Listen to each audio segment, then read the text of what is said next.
रख दी है। आरोप भी इसके पहले पार्टी लगा रही थी कि समय बहुत कम है, बीएलओस के ऊपर दबाव है, खुदकुशी और उनके ऊपर पैनिक बहुत ज्यादा बढ़ता हुआ। इन तमाम चीजों के बीच में आपके नेता ने बाकायदा एसआईआर फॉर्म फिल भी कर दिया है।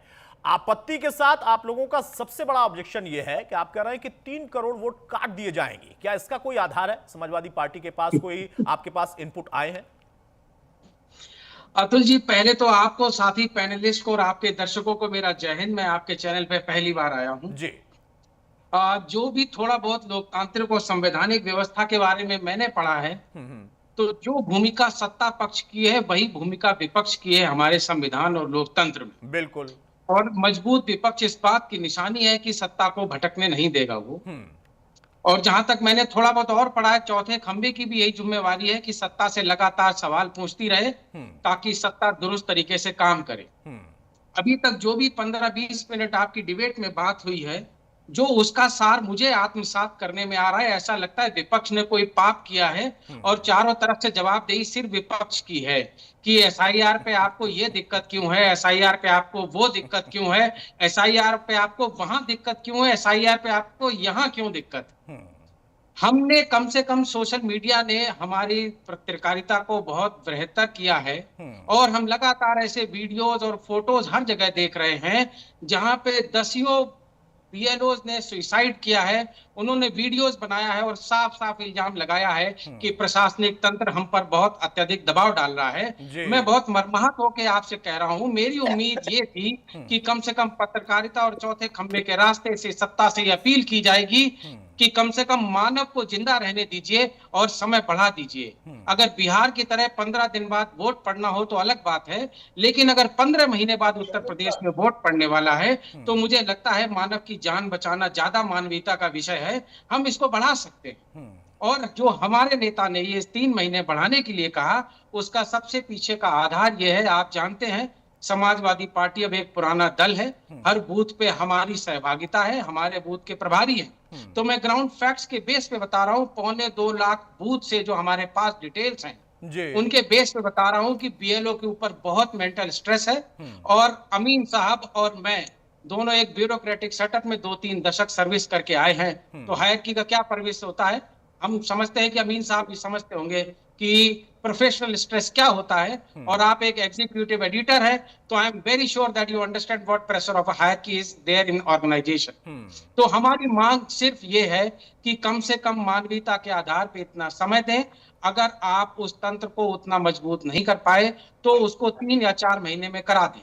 हमारी मांग बस ये थी। हाँ, करण साहब, आप आपने बहुत पढ़ा है, लिखा है, उसके साथ साथ आपका अनुभव भी है और आपने बिल्कुल सही कहा, जो चौथा स्तंभ है ना उसकी भूमिका होनी चाहिए। लेकिन क्या करें, अब चूंकि यहाँ पर 5 लोग हैं, 5 में से 3 विपक्ष के ही हैं, तो उन सबके पास अगर मैं जाऊंगा और सवाल पूछूंगा तो उसमें भी समय जाया भी होता है और साथ में आपको लग सकता है कि हाँ, सिर्फ और सिर्फ उन्हीं से मैं सवाल पूछ रहा हूं, सत्ता पक्ष से नहीं पूछ रहा हूं। मेरा सवाल यह भी है ना कि मानवीयता के आधार पर मीडिया डिबेट में मेरी मांग कर देने और आप लोगों से सवाल पूछ लेने से क्या वो संभव हो पाएगा? उसके लिए न्यायपालिका बनी हुई है। अगर वाकई वो है तो चाहे समाजवादी पार्टी हो, वो चाहे किसी और क्षेत्र की पार्टी हो, राष्ट्रीय दल हो, वो उसके आधार को ले जाकर मानवीयता के आधार पर भी उस आपत्ति को कर सकते हैं। उस पर रोक लगाने का या फिर फैसला लेने का अधिकार चुनाव आयोग या फिर न्यायपालिका को ही है। मुझे तो है नहीं, ना आपको है। लेकिन आपकी आपत्ति पर, आपकी आपत्ति के सवाल को आगे पहुंचाने को लेकर वो जवाबदेही मैं तय कर सकता हूं और करा सकता हूं। उसका जवाब चुनाव आयोग की तरफ से मिलेगा कि नहीं मिलेगा, लेकिन पार्टी के तौर पर दे देंगे। विमल जो कि बीजेपी से है, वो एक राजनीतिक दल है, सत्ता में है। अमीन साहब अपने अनुभव के आधार पर बता देंगे। अब मैं फिर से दोहरा रहा हूं स्पेशली अपना सवाल कि समाजवादी पार्टी क्या एसआईआर की प्रक्रिया का विरोध कर रही है या एसआईआर का विरोध कर रही है या फिर मानवीयता के आधार पर समय बढ़ाया जाना चाहिए, इसकी मांग रख रही है? तीनों सवाल का छोटा सा जवाब। हाँ अतुल जी, बहुत सही सवाल, बिल्कुल सटीक सवाल, सटीक जवाब लीजिए। बोले। देश आजाद हुआ, बाबा साहेब ने बोला, और राजा हो या रंक हो सबका एक वोट, यह है राम राज्य। और राम राज्य का पहला कदम लोकतंत्र में आजादी के बाद यही था। चुनाव आयोग को सिर्फ एक लाइन की जिम्मेवारी दी गई थी, आप दरवाजे दरवाजे जाएंगे, हर नागरिक को चुनावी प्रक्रिया से जोड़ेंगे ताकि देश की, दिल्ली की गद्दी पे जो बैठा हो, सबसे गरीब और सबसे सुदूर बैठा व्यक्ति भी ये तय करे कि कौन बैठेगा। चुनाव आयोग ने पूरा का पूरा ठीकरा उठा के आम आदमी को दे दिया है। आप साबित करिए कि आप वोट डालने लायक रहेंगे या नहीं रहेंगे।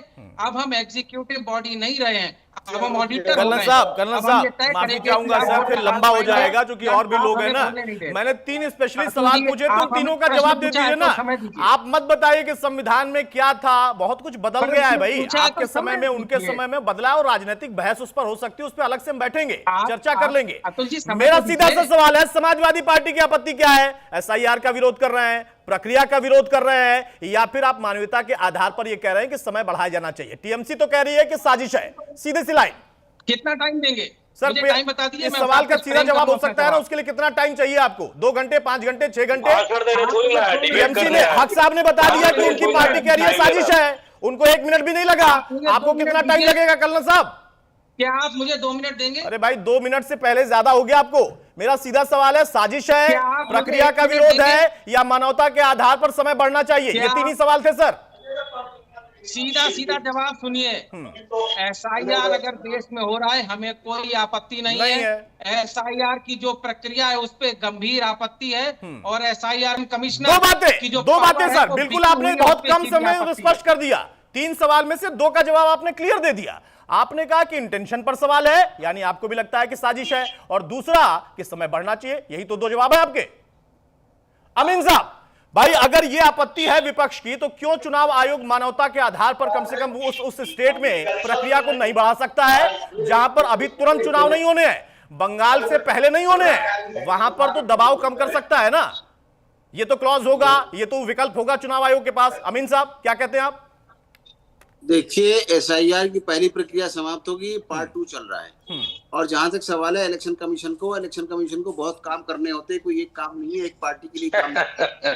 देश के लिए काम करता है, और देश के चुनाव के लिए सिस्टमेटिक काम होता है। आप भी चुनाव आयोग से अभी भी मिले होंगे, आप पर भी आरोप लग जाएगा। आपने पढ़ा लिखा नहीं है, उनके हिसाब से बोलना है भाई। तो रिवीजन का, और उसके बाद तीसरे महीने पब्लिश का, 3 महीने का काम है। और इसमें जो है हर एक पार्टी को पहली बार जिस तरह से पोलिंग में दिया जाता है पोलिंग एजेंट, काउंटिंग में काउंटिंग एजेंट, इसलिए पहली बार इलेक्शन कमीशन ने हर पार्टी को बीएलएस दिए हैं, बूथ लेवल असिस्टेंट, असिस्ट करने के लिए। इससे ज्यादा कुछ नहीं हो सकता है। जहां तक सवाल है, 70% काम ऑलरेडी हो रखा है।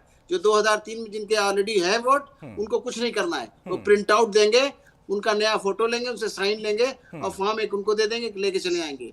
30% का सिर्फ काम होना है। इसमें क्या आपत्ति हो गई? हमारी समझ से बाहर है। नहीं, अब यही तो दिक्कत है ना, आपकी समझ से बाहर है। कर्नल साहब कहेंगे कि भाई आपत्ति क्यों नहीं है, समझ से बाहर है, तो फिर विपक्ष को तो आप सुन ही नहीं रहे हैं। हाँ, कुछ कह रहे हैं सर? पंडित जी कह रहे थे इस बात को, कांग्रेस के, कि जो प्रक्रिया है, त्रिपाठी जी ने कहा कि जो प्रक्रिया है उसके चीफ इलेक्शन कमिश्नर चुनने की, वो पहली बार इन्होंने शुरू की है। इनके टाइम में सिर्फ नॉमिनेशन होता था। पहली बार सुप्रीम कोर्ट ने कहा, अपना डिसीजन दिया। अमीन साहब सर, मैं माफी चाहूंगा क्योंकि समय की थोड़ी पाबंदी होती है ना, मैं इसीलिए बार बार रोक रहा हूं कि जब हम इतिहास में जाएंगे ना, तो इतना कुछ हो जाएगा कि कई घंटे बैठकर हम चर्चा करेंगे, और आप ही बताते रहेंगे कि उनके समय में क्या क्या हुआ है, और फिर ये कहेंगे कि नहीं, अगर गलती हो गई तो सुधार क्यों नहीं रहा भाई? गलती ये करते रहे, सुधारते आप लोग रहते रहे। आपने भी वहां पर हिस्सा लिया, उस प्रक्रिया में शामिल रहे, बहुत कुछ नई टेक्नोलॉजी बदली है, बहुत चीजें बदलनी भी चाहिए समय के हिसाब से, लेकिन कहते हैं उस पर मत जाइए, आप अभी बात करिए। आ रहा हूं त्रिपाठी साहब आपके पास। उसके पहले एक बड़ी खबर आ रही है, जगदंबिका पाल ने अखिलेश पर पलटवार किया है। अखिलेश को एसआईआर की प्रक्रिया के बारे में दरअसल पता नहीं है, इसलिए वो अनर्गल आरोप लगा रहा है और देश को गुमराह कर रहा है। यह कहना है जगदंबिका पाल का, एसआईआर एक पारदर्शी प्रक्रिया है, ट्रांसपेरेंट है, एक भी वोट नहीं कटेगा गलत तरीके से। यह बात कहकर उन्होंने बकायदा समाजवादी पार्टी पर, उनके नेता पर निशाना साधा है। सुनिए।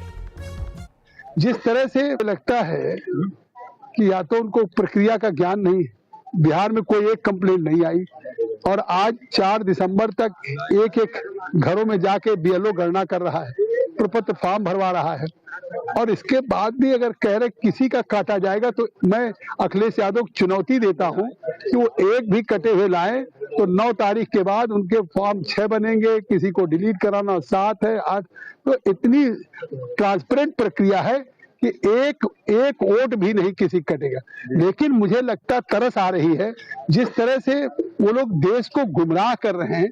लगता है अब वो मोदी जी से नहीं चुनाव लड़ पा रहे हैं, अब केवल चुनाव आयोग पे आरोप लगाने का काम। अच्छा विमल, जल्दी से इसका जवाब दीजिए, उसके बाद मैं वैभव जी के पास और शरद जी के पास फिर से जाऊंगा, और फिर हक साहब आपके पास भी आ रहा हूं।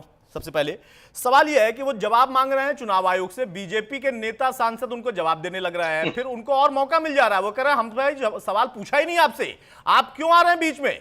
और अब आपने आरोप लगा दिया कि उनके बड़े नेता को पता ही नहीं है कि एसआईआर की प्रक्रिया क्या है, वो देश को गुमराह कर रहे हैं। देखिए, मुझे थोड़ा समय दीजिएगा क्योंकि सबका जवाब मुझे देना है। जल्दी से अतुल जी, मैं कहना चाहता हूं कि राहुल गांधी जी पीसी कर रहे हैं। अरे पीसी करने का कोई महत्व ही नहीं है। आप जाइए इलेक्शन कमीशन के पास, अगर आप कोई भी वोटर लिस्ट में अगर किसी प्रकार की कोई त्रुटि है, कोई गड़बड़ी है, तो आप इलेक्शन कमीशन के पास जाइए, इलेक्शन कमीशन के पास अपने जो है बातों को रखिए, इलेक्शन कमीशन आपको जवाब देगा। लेकिन आप इलेक्शन कमीशन के पास नहीं, जवाब दे नहीं रहे ना। टीएमसी ने भी जाकर मुलाकात करने के बाद बोला है विमल, जवाब तो दे रही है ना, जवाब तो एकदम दे रही है। अब देखिए, वही 2005 में ममता बनर्जी जी कहती थी कि जो है बांग्लादेशी जो है बंगाल के अंदर गलत तरीके से घूम रहा है, रिपीट टेलीकास्ट हो रहा है अतुल जी। आज देखिए सुनिए भाई साहब, अभी आपने एक जवाब दिया मुझे कि एसआईआर जो है प्रत्येक साल होता है। मैंने तो बोला ही नहीं कि प्रत्येक साल हुआ है, मैं तो आपको गिना दिया किस वर्ष में एसआईआर हुआ है। और हमारे बाबा भीमराव अम्बेडकर जी का ये व्यक्तित्व है, उन्होंने कहा था। अरे भाई विमल, मेरा बाबा साहब ने क्या कहा था, जितना आपको पता है उतना हम सबको पता है। मेरा सवाल ये है, आप समय दे रहे हैं, उनका एक छोटा सा आरोप है विमल, इसका जवाब दे दीजिए। उनका सीधा सा आरोप है और छोटा सा आरोप है, वो कह रहे हैं हम चुनाव आयोग से पूछ रहे हैं भाई बीजेपी क्यों जवाब दे रही है। बार बार भारतीय जनता पार्टी के ऊपर अगर आप आरोप लगाएंगे कि गलत तरीके से हम जो है इलेक्शन कमीशन से मिले हुए हैं, इसलिए आप लोग जवाब दें। कमीशन जो है भारतीय जनता पार्टी का सिरमौर बना हुआ है और election commission Bharatiya Janata party से मिला हुआ है, तो उसमें तो भारतीय जनता पार्टी जवाब तो देगी। दूसरी बात मैं आपको बता देना चाहता हूँ, इलेक्शन कमीशन एक निष्पक्ष संवैधानिक संस्था है और ये पहले से भी हुआ आ रहा है। जो विश्वास नहीं हो रहा है ना, ये विश्वास आप कैसे दिलाएंगे, बीजेपी कैसे दिला सकती है विश्वास भाई, बताइए भाई त्रिपाठी जी। विमल नहीं भाई, समय की मेरी बाध्यता है, मैं उतना ही समय दे पाऊंगा, इसके लिए कोई नाराज होता है नहीं, सभी को मौका मिलना चाहिए। जितना समय मेरे पास है उसी में आपको बोलना होगा। बताइए भाई त्रिपाठी जी, वो कह रहे हैं कि बीजेपी इसलिए आती है क्योंकि आप लोग बीजेपी पर अल्टीमेटली निशाना साधते हो। हक साहब, उसके बाद मैं आपके पास आ रहा हूं। त्रिपाठी जी